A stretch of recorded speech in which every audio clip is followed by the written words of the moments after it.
السلام علیکم. جہانزیب عباسی ایک نئے پروگرام کے ساتھ حاضر ہے.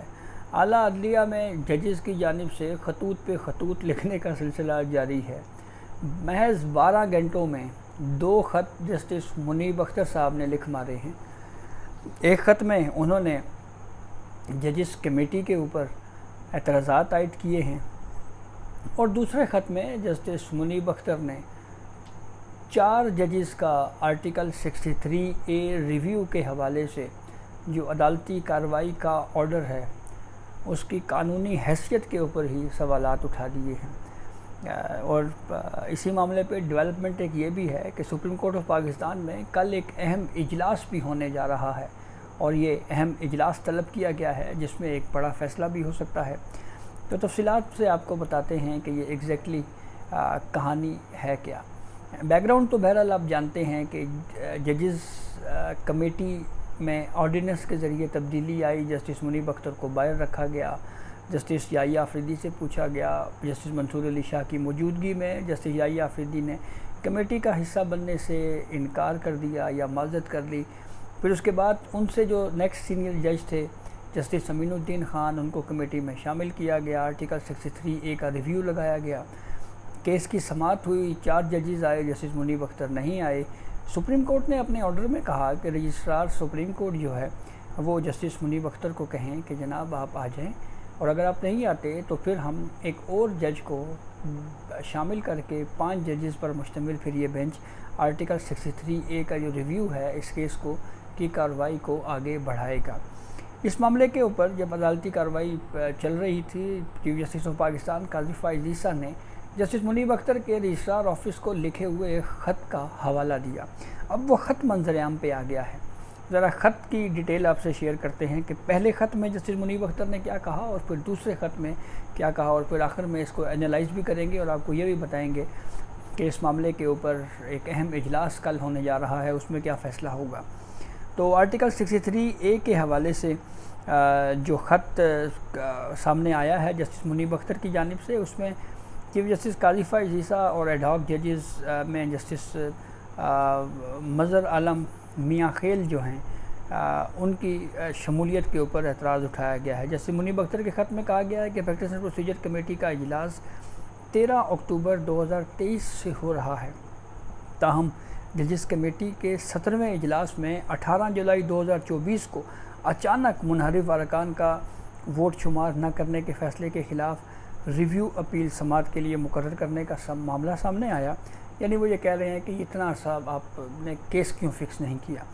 پھر مزید انہوں نے کہا کہ اس سے قبل بینچ تشکیل نہیں دیا گیا. جب چیف جسٹس قاضی فائز عیسیٰ کے اجلاس میں اقلیت میں تھے تو اس وقت انہوں نے رائے دی تھی کہ سینئر جج کی سربراہی میں 5 رکنی لارجر بینچ تشکیل دیا جائے. یہ چھٹیوں سے پہلے غالباً ایک اجلاس ہوا تھا, اس میں بات ہو رہی ہے. لیکن جب اب دوبارہ جب ججز کمیٹی کا اجلاس ہوا ہے تو اس میں انہوں نے اپنی تجویز کو ترک کر کے چیف جسٹس قاضی فائز عیسیٰ خود سربراہ بنے, جس کی وجوہات نہیں بتائیں گئی. اور پھر انہوں نے اس خط میں جو آئینی کوسچنز ہیں اس کے اوپر بھی بات کی ہے اور یہ کہا ہے کہ جسٹس منصور علی شاہ نے خط میں جو کچھ آئینی سوالات اٹھائے تھے اس کا جواب نہیں دیا گیا, اور سینئر جج کے کو خط لکھا تھا, ہم اس خط پر آئینی سوالات کا جواب نہیں دیا گیا. افسوس کی بات یہ ہے کہ چیف جسٹس کے خط پر ایک مہم چلی. آرٹیکل 63A نظر ثانی معاملے پر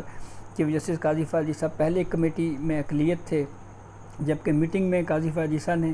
چیف جسٹس آف پاکستان نے سینئر جج کی سربراہی میں بینچ تشکیل دینے کی رائے دی. چیف جسٹس قاضی فائز عیسیٰ آپ بینچ کے سربراہ کیوں بنے, وجوہات سامنے نہیں آئی. ایڈ ہاک جج کی شمولیت کے اوپر بھی انہوں نے اعتراض اٹھاتے ہوئے کہا کہ لارجر بینچ میں ایڈ ہاک جج جسٹس مظہر عالم میاں خیل کو شامل کیا گیا. 19 جولائی کے ججز کمیٹی میں ججز ایڈ ہاک ججز کے امور طے کیے گئے تھے. یہ بات درست ہے کہ جسٹس مظہر عالم میاں خیل مرکزی کیس جو تھا اس کا فیصلہ دینے والے بینچ میں شامل تھے. تاہم اس وقت جسٹس مظہر عالم میاں خیل کی بینچ میں شمولیت آرٹیکل 182 کی خلاف ورزی ہے, اور آرٹیکل 63A نظر ثانی کیس کے لیے بینچ تشکیل جو کیا گیا اس میں موجودہ حالات میں شمولیت سے معذرت چاہتا ہوں. میری معذرت کو کیس سننے سے انکار نہ سمجھا جائے. میرا خط آرٹیکل 63A ریویو کیس کی فائل کا حصہ بنایا جائے اور بینچ میں عدم موجودگی کو غلط مطلب نہ دیا جائے. اب غلط مطلب نہ دیا جائے مطلب تو یہی نکلتا ہے کہ یہ کوشش کی جا رہی ہے کہ آرٹیکل 63A کا جو ریویو ہے یہ کنکلوڈ نہ ہو سکے، اور جہاں پہ ایڈ ہاک ججز کے اوپر اعتراض کیا جا رہا ہے کہ ایک میٹنگ میں یہ طے ہوا تھا جی کہ وہ صرف ان کو کیسز دیے گئے تھے، وہی کیسز سنیں گے، تو اس معاملے کے اوپر میری اطلاع تو یہ ہے کہ جو ایڈ ہاک ججز ہیں ان کو 1100 کیسز دیے گئے تھے، اور پہلے جب یہ سٹنگ ججز تھے سپریم کورٹ آف پاکستان کے، اس وقت بڑے عزت کے ساتھ یہ ریٹائر ہوئے، اور پھر اس کے بعد چیف جسٹس قاضی فائز عیسیٰ کے کہنے کے اوپر یا ان کی ریکویسٹ کے اوپر، جسے کہتے ہیں نا رکھ رکھاؤ کی بنیاد کے اوپر، یہ دونوں ججز جو ہیں وہ بیچارے سپریم کورٹ میں آئے ہیں، اور اس کو بھی بہرحال اس معاملے کو غلط رنگ دیا گیا کہ کوئی پیسوں کا ایشو ہے، کوئی دوبارہ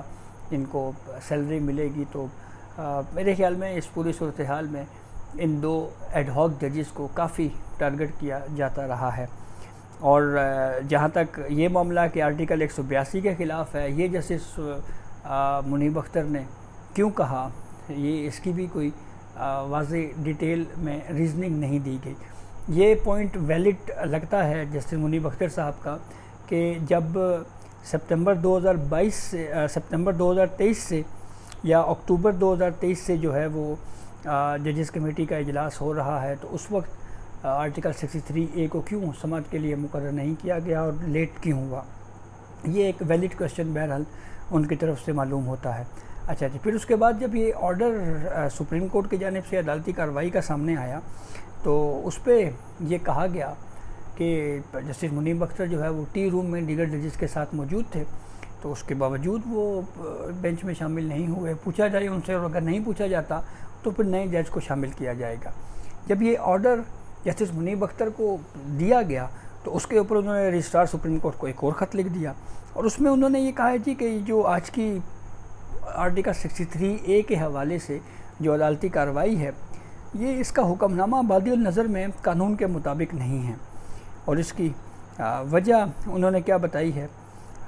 اس کی وجہ جسٹس منیب اختر جو کہ 12 گھنٹوں میں دوسرا خط ان کا منظر عام پہ آیا ہے، اس پہ انہوں نے یہ کہا ہے کہ آرٹیکل 63A ریویو کیس کے 4 رکنی عدالتی کارروائی کی قانونی حیثیت کے اوپر انہوں نے سوال اٹھاتے ہوئے یہ کہا ہے کہ 5 رکنی لارجر بینچ نے کیس کی سماعت کرنے تھی، 4 رکنی بینچ عدالت میں بیٹھ کر آرٹیکل 63A سے متعلق نظرثانی کیس نہیں سن سکتا۔ خط میں مزید کہا گیا کہ آج کی سماعت کا حکم نامہ مجھے بھیجا گیا، حکم نامے میں میرا نام لکھا ہوا مگر آگے دستخط نہیں، بینچ میں بیٹھے والے 4 ججز قابل احترام ہیں، مگر آج کی سماعت قانونی اور رولز کے مطابق نہیں، اپنا موقف سے پہلے خط میں دے چکا ہوں، آج کی سماعت کی کارروائی پر احتجاج ریکارڈ کروانا چاہتا ہوں، آج کی سماعت کا حکم نامہ جوڈیشل آرڈر نہیں ہے، آرٹیکل 63A کی تشریح سے متعلق نظرثانی کیس کے حکم نامے کی کوئی حیثیت نہیں ہے۔ اچھا، ایک طرف وہ بینچ میں نہیں آ رہے اور بینچ کی ریزننگ کیا کہہ رہے ہیں جی کہ وہ انیبل ہیں یا ان اویلیبل ہیں، یعنی وہ دستیاب نہیں ہیں، حالانکہ سپریم کورٹ میں موجود ہیں، اس کے باوجود بینچ میں نہیں آ رہے، ریکیوز نہیں کر رہے، بینچ میں بیٹھ کے ریکیوز نہیں کر رہے، لیکن جب آرڈر دیا جاتا ہے اور ایک موقع اور دیا جاتا ہے تو اس کے اوپر وہ کہہ رہے ہیں جی کہ یہ بادی النظر میں یہ جو ہے وہ غیر قانونی یا قانون کی نظر میں یہ آرڈر ہی درست نہیں ہے۔ تو جب آپ خود نہیں بیٹھے اور اب آپ کو ایک موقع اور کورٹ نے بہرحال دیا ہے، تو اب اس کو الٹیمیٹلی جو ہے وہ آگے چل کے اب ججز کمیٹی میں جو پریکٹس اینڈ پروسیجر کمیٹی ہے اس نے ہی ڈیسائیڈ کرنا ہے۔ اور دوسری بات یہ اس کو ایک اختلافی رائے کے طور کے اوپر ضرور لیا جا سکتا ہے، کیونکہ 4 ججز کا ایک جوڈیشل آرڈر ہے، اس کو رجسٹرار آفس کے لکھے گئے خط کے ذریعے سے اس 4 ججز کے جوڈیشل آرڈر کو کم از کم غیر مؤثر نہیں کیا جا سکتا۔ ہاں، ایک اختلافی خط آپ اس کو کہہ سکتے ہیں، ڈیسنٹ نوٹ بھی جوڈیشل سائڈ کے اوپر ہوتا ہے، اور یہ اختلافی نوٹ بھی اس کو نہیں کہا جا سکتا۔ ہاں، اختلافی خط ہے، لیکن ماضی میں بہرحال جب سابق چیف جسٹس عمر عطا بندیال ہوا کرتے تھے، اس وقت عدالتی فیصلے کو ایک رجسٹرار کے نوٹیفیکیشن کے ذریعے غیر فعال کرنے کی مثالیں ہمارے سامنے موجود ہیں۔ اور اس کے ساتھ ساتھ اس پورے معاملے کے اوپر اب جب یہ ایک اور خط سامنے آیا ہے تو اب اطلاع یہ ہے کہ کل ایک اہم اجلاس سپریم کورٹ میں طلب ہوا ہے، اور یہ ججز کمیٹی اجلاس ہے جس میں ایک اور جج کو ایڈ کر کے آرٹیکل 63A کا جو ریویو ہے اس کی ہیئرنگ کو آگے کنٹینیو کیا جائے گا، آگے اس کی سماعت کو بڑھایا جائے گا۔ اب ایک اہم ایشو جس کے اوپر ایک کمنٹ میں یہ ضرور کروں گا کہ اس وقت پولیٹیکل پارٹیز کی جانب سے یا اتحادی حکومت کی طرف سے یہ بات کی جا رہی ہے کہ کانسٹیٹیوشنل کورٹ ہم نے بنانی ہے، تو ایک طرف جہاں پہ خطوں پہ خط آ رہے ہیں، ججز میں اختلافات ہیں، اس صورتحال میں یوں لگتا ہے کہ وہ جو حکومت کی جو رائے ہے اس کو تقویت مل رہی ہے، اور اس کو ایک طرح سے ان کے موقف کی تصدیق ہو رہی ہے کہ ہماری عدلیہ میں موجود ججز جو ہیں وہ خط و کتابت کر رہے ہیں، خطوط لکھ رہے ہیں، لیکن بہرحال ماضی میں بھی یہ خطوط لکھے جاتے رہے ہیں، اس سے بھی انکار نہیں کیا جا سکتا۔ سابق جو موجودہ چیف جسٹس ہیں قاضی فائز عیسیٰ، انہوں نے بھی بہت سے خط لکھے ملٹری کورٹس کے حوالے سے، جو کیس سابق چیف جسٹس عمرتا بندیال کی سربراہی میں 9 رکنی تشکیل دیا گیا تھا، اس میں بھی چیف جسٹس جو موجودہ چیف جسٹس ہیں قاضی فائز عیسیٰ، وہ کورٹ میں کھڑے ہو گئے تھے اور کہا تھا کہ میرے بینچ سے الگ ہونے کا مطلب یہ نہیں ہے کہ میں ریکیوز کر رہا ہوں۔ 21ویں ترمیم کے معاملے کے اوپر میں اپنا ویو دے چکا ہوں، ان کا اختلافی ویو تھا ملٹری کورٹس میں سیولین کے ٹرائل کے خلاف، اور ساتھ انہوں نے یہ بھی کہا کہ جب تک پریکٹس اینڈ پروسیجر قانون طے نہیں ہوتا، ڈیسائیڈ نہیں ہوتا، اس وقت تک وہ اس بینچ کا کسی بینچ کا حصہ نہیں رہ سکتے، بلکہ انہوں نے چیمبر ورک پہ کافی 1 یا 2 مہینے یا اس سے بھی زیادہ مہینے، شاید 1 یا 2 مہینے وہ چیمبر ورک کے اوپر بھی رہے، اور پھر اس کے بعد اب جسٹس منیب اختر بھی یہ کہہ رہے ہیں جی کہ میں میری جو بینچ میں نہ بیٹھنا یا موجود نہ ہونا، اس کو آپ ریکیوزل نہ سمجھیں۔ تو معاملہ بہرحال اسی طرف جا رہا ہے کہ جوڈیشری کے اندر جو اختلافات ہیں وہ بالکل کھل کے سامنے آئے ہیں، اور ایسی صورتحال میں الٹیمیٹلی اس کا، جیسے میں نے آپ کو بتایا کہ فائدہ انہی